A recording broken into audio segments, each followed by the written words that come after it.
They told you education is the key. They said, go to school. But why are so many graduates purposeless and jobless? On EduShift, we spot the cracks. We challenge the educational system. Torn between science, arts, and commerce, we bring clarity and answers to your questions, and we light up the path for a generation ready to stand out. Come enjoy discussions with educators, employers, and counselors. Let us fix this problem of career misalignment and help you discover yourself. EduShift, only on Global TV. Hello, everyone, and welcome to EduShift, where we help you shift towards an education that aligns with purpose. Now, here's a question. I might stir a little nostalgia or maybe a little controversy. Should we bring back first, second, and third positions in school? Once upon a time, a report card wasn't complete without knowing your place in class. But today, many schools have moved to grading systems that focus on letters, bands, and progress, but not necessarily position. So we're asking, have we watered down healthy competition? Or are we finally protecting our children from unnecessary pressure? To unpack this, I am joined in the studio by a school proprietor and a thought leader in education, someone who has watched the system evolve firsthand and isn't afraid to say the truth. I'm very sure of that. Join me as we welcome my guest, Mrs. Esther Maji. Thank you for coming. Thank you, and I see the good works you're doing. Oh, thank you so much. It's really nice. Oh, thank you. Okay, ma'am, let's dive straight in. Now, let's begin with the big question. Should we bring back first, second, and third position in schools? Why or why not? Well, you see, the rankings, let me use that word, school ranking system is, it's not really a bad idea to some extent. So because I see many people have argued on that same topic, removing the first, second, and third positions in school, it's really not bad. But on another hand, it will bring like making a child not to feel good, feel himself, and feel relaxed. It goes as far as discouraging a child from believing in himself or herself, But you see, the first, second, and third position, that's the ranking system, helps a child, on another hand, to improve and be better. But don't forget that this ranking system is based on the kind of assessments that is being put in place in the school system, like the educational system. Yes. So you're saying purely it's based on just academic? Yes, it's based on academic. But when you come to other aspects, other children are better. You could find out that some students are better in other areas. But, that ranking system, that's the first, second, and the third position, is on one side, it's okay. But on the other side, it's not helping matters. So, okay, that it depends on the school again. The school, that's the school in question, yes. Because it's not every schools that are really taking this out. But most schools, I could tell you, that first position, second, and third is no longer. Yes, it's been a long time I have seen this basic system, in schools. But then, as a school owner, I don't know if you ever adopted this practice, this bracket system. This is something you've used before. Yes, I've used it before, but I see a lot of I felt it for those other kids who couldn't get to that, because I tried to some extent, know the abilities of those children. So I found out that some other kids are better in some areas more than the ones who are toppling the. So don't you think this is unfair to those students that's kind of like to compete? I know competition can be two ways. They are healthy and unhealthy competitions. But in a school setting, I think if it's taking away this ranking system, brings a level of complacency, slow motivation, especially for those academias, children want to like. So are you saying Are we past pleasing? We're taking it away? No, we are not really. No, we are not. We shouldn't take it away. But on another hand, bring something more. Okay, what have so we, that it what could have we assist replaced? and help. Like that's well, maybe as we progress, I will tell you more. Oh yes, maybe as we progress. But let it not be scrapped out. And when they are scrapping it out, if you should bring better way of competing. Yes, with others, perhaps another form of competition. It must not necessarily be centered Around first, second, and or the third. third position. Okay, when we were younger, coming first was a big deal. Some parents would buy their kids bicycle, promise to buy their children stuff. And now, I really feel like this has also reduced those, what do I call it now? It has made parents less involved in students' academics, because when my father tells me that, when he told me, if you come first, I'll buy you a bicycle, it makes him so struggling. Yes, it also makes him look forward to my academics. Well, now that it's basically about Grading your grades. system, I don't think yes. most parents really look into But the I grades of their think children. parents should look more into that grading system. They shouldn't just boycott it, because the grading system helps you to know how weak and strong your child is in every subject. In each subject, you understand. They see that first position, though it motivates the child. But you see, where you put only competition, and you see there's this positive motivation. The positive motivation is making the child believe in himself or herself, then giving room for failures, making them understand that, yes, indeed, you can actually also not be good in these areas and that. So, because if you only tell them compete, and after the competition, they do not even, because you're giving them a high expectation, and sometimes they feel entitled to having that first. So, if they do not get the first position, it becomes a problem. You get that? So, I don't think it's well, some parents are feeling complacent about it, while other parents the real parents should check each grade system, because the grade system makes you as a parent to sit up at home, sit up and ask the child, why should you from B come to C? Why should you from C go to D7? You get that? So you should tell the child, this is how it works. Do you understand? I can now understand that. But then I feel like schools should have, maybe it's a generational difference. Yeah, our parents were used to a certain kind of grading system. There are parents from a different generation that are somewhere in between my generation and you. So somehow they are not well informed on how to follow their children's. But mind you, these days parents don't really have the time. 'Cause I see most of them, too busy with work and other one or two hustlings like that. You see, so many of them don't even have the time to check the academic work of their children. But on another hand, they are not really complacent. They shouldn't be complacent. And I don't think any parents want to just waste money in school and will not want to check what the child is coming up with. You get that? I understand that. I totally understand that. But now that's the point you've raised. The economic situation. Back there, we used to have our mothers stay at home. The fathers go out to work. The mothers are more into the children's academies. But right now, it's somewhere it's different. It's different, because most times, even the mothers are not even available. Basically, it's about who is more present right now, as true, in the family. And I'm quite particular about parents being in tune with the current grading system, which I feel like a lot of parents are not very. I'm sure most parents then even look forward to. We're more comfortable with this pattern when it comes to exams like WAEC, NECO, and other exams. But telling the 4-year-old child he has a B and A, they're not. Please, I'm not interested. Yes, well, that's why I said in a school system, there's something that is really wrong. Okay, so you shouldn't be using B and A, the grading system, for the junior rank.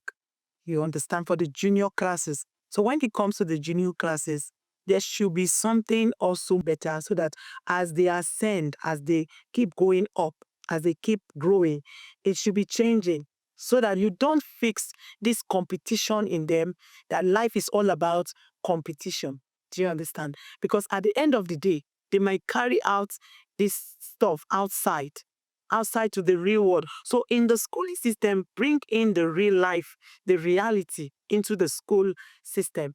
Don't make them feel you have to take first all the time.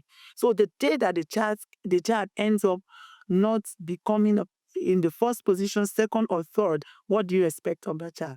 The child ends up not being happy because you've not prepared the mind of that child. So from the first, second, like what I do in my school, I don't really bring it out to all the class, making them know this person is the best and this one is.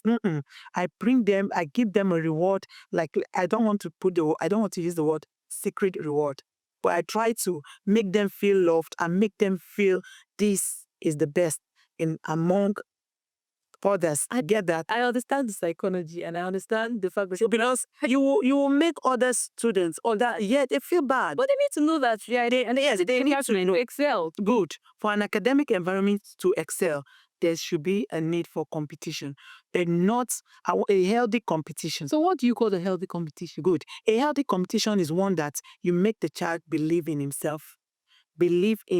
That's what I call the assessment called self-based assessment. Okay. Yes, believing in himself. There are skills that a child should be good at. Do you understand? There are skills. So when you showcase your skill, I bring my own skill.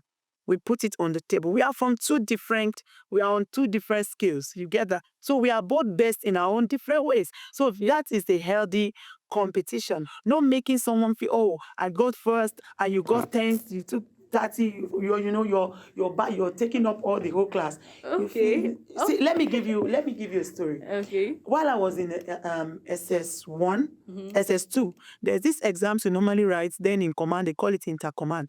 So, and if you feel the exam is more, should I say, harder than WAEC? Okay, so let me cut you there. We'll continue with your story just after this break. Please stay with us as we join the kids of the edutainment segment of the show. Hello everyone, we are students of Learning Academy. Keep watching EduShift.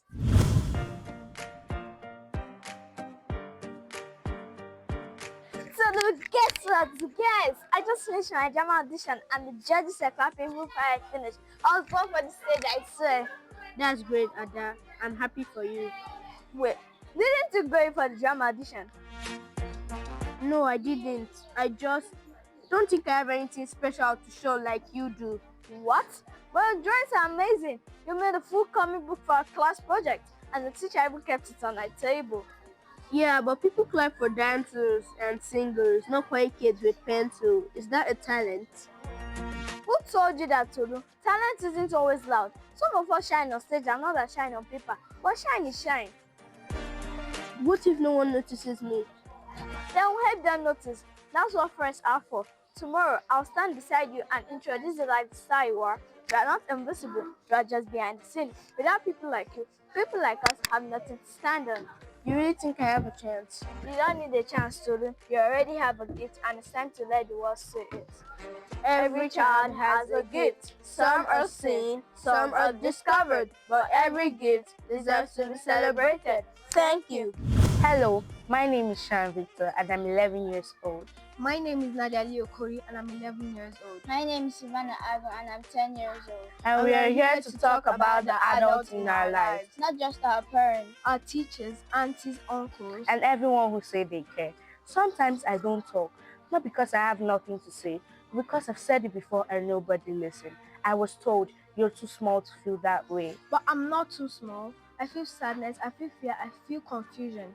Sometimes I even feel angry and I don't know why. But when I keep quiet, it doesn't mean everything's okay. Please don't wait for me to cry before you can ask if I'm okay. Don't assume my silence means I'm fine.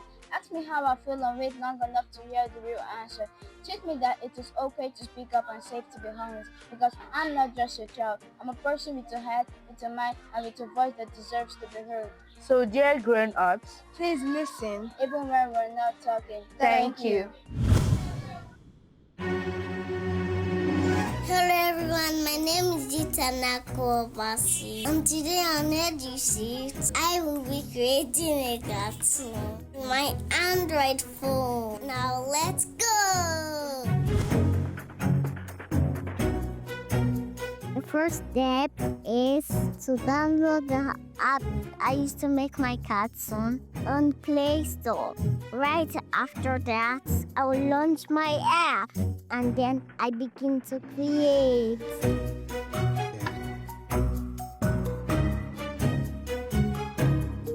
I'm manning the bedroom. On this animation, I will make Kitty go to school.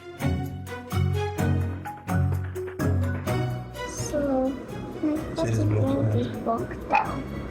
So, let's go first.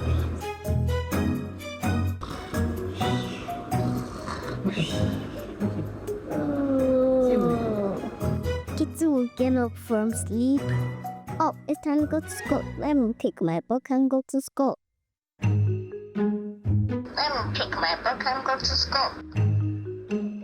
Pick up book from the shelf. Walk out the door. Keep going.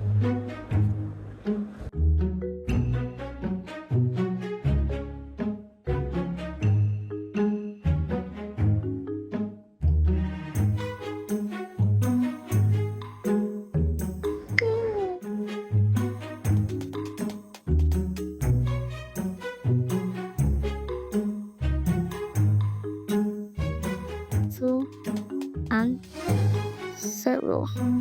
Her first ticket. She was supposed to go to school after that. Maybe drink a bit too much. 1. No, this classroom. Classroom. Perfect. Where teacher? Just 1.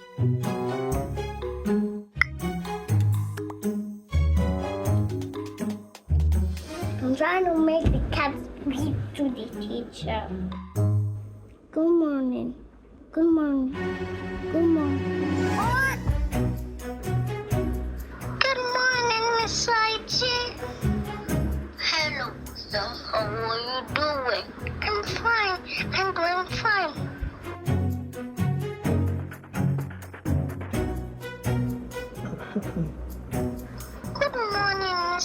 He should be down for now. Where for school?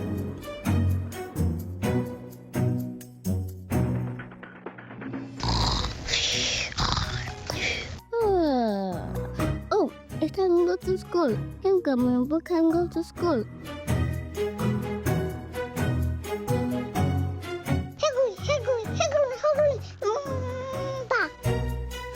Morning, Miss Maji. Good morning, Lisa. How are you doing? I'm doing fine. Thank you. How your sweet son. Thank you, Miss Maji. I hope you enjoyed my animation. Keep watching EduShift. Bye-bye.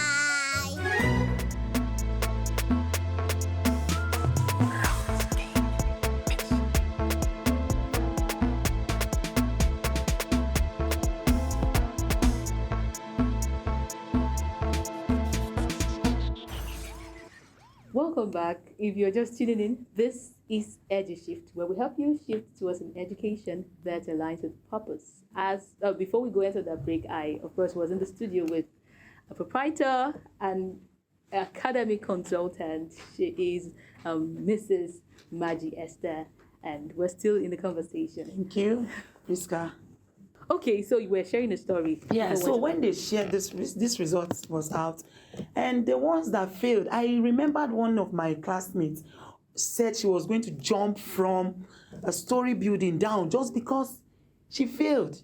So because of this fear they've put in her, this discouragement, you understand, not, the environment itself. So we had to talk her out of it, try to encourage her, making her, but today she's doing well in her own space. Do you get that?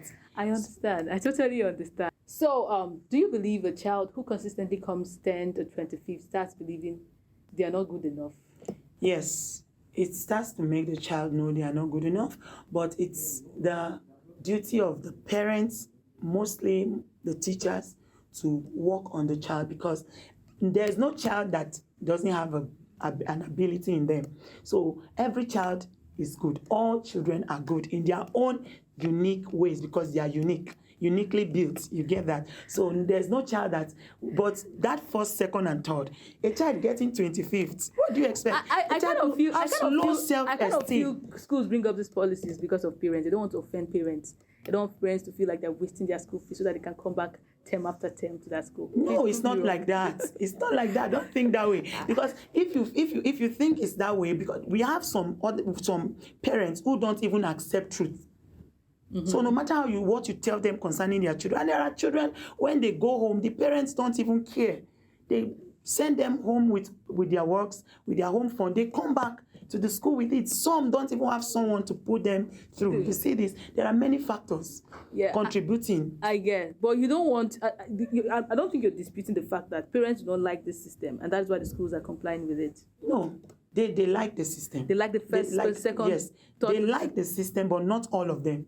Okay. Not all of them. Those who are comfortable with it come to appreciate the school. Why those who are not comfortable with it, the school tries in another way to. That's why in the school, I don't know, there's one of your questions, I don't know, that says, what kind of assessment would you use? I will use like the summative and self-based, as if I'm asked maybe by the government to change the curriculum, I will invent the summative and also the self-based assessment so that the school can co-op every kind of children in the school, and there will be you see, everyone will perform well and perform better, and the school will be well balanced. Okay, life is full of competition. We cannot rule that out. If we try to pet these students while they're in this, your school, and they come out to face the reality of life, seeing that they go to an office, and they have to compete with somebody to be at the top of their position. How does that balance? Do you know that through competitions, many have committed suicide? Yes, many feel life is not fair to them because they see life as a competition. So which shouldn't be. That is why from the scratch, you start to teach them. It is not just work on yourself. Build the ability in that child and see how good that child will be. That's what I believe. This is more like a Montessori approach to, academics. How many schools have the time to assess children individually? Like in my school, I see some children work with crafts. They want to sew on papers. So I try to bring them out to see where they are good.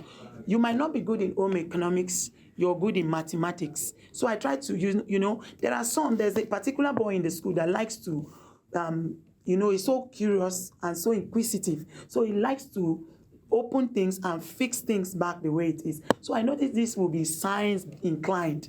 You understand? Why others might not be so? So if you tell me, let's do a science subject, and I'm not good in that area, so we should know our children, even right before we start inducing in them that character of competition, of being competitive. Okay, so before we go, I want to ask this last question. If you could give one piece of advice to parents and schools on how to raise both confident and high-performing children, what would it be? Yes, if you want to build up confidence in your children, you should, one, listen to them. Always pay attention to them. Number two, always give room to failures. Give room for it. Don't always rule failure out. And number three, always be around them. Be around them. Try to encourage them, because even you as a parent, you fall sometimes. So when they fall, try to teach them how to rise up. Thank you very much. We will call it a wrap at this point. Thank you so much, Madam Esther Maji, for joining us in EduShift. Thank you, Preesca. Thank you for joining us, our viewers. If you've missed our previous episodes, catch it live on our YouTube channel at Global TV NG. Until I come your way again, please stay aligned to an education that aligns with purpose. Bye. They told you education is the key. They said, go to school.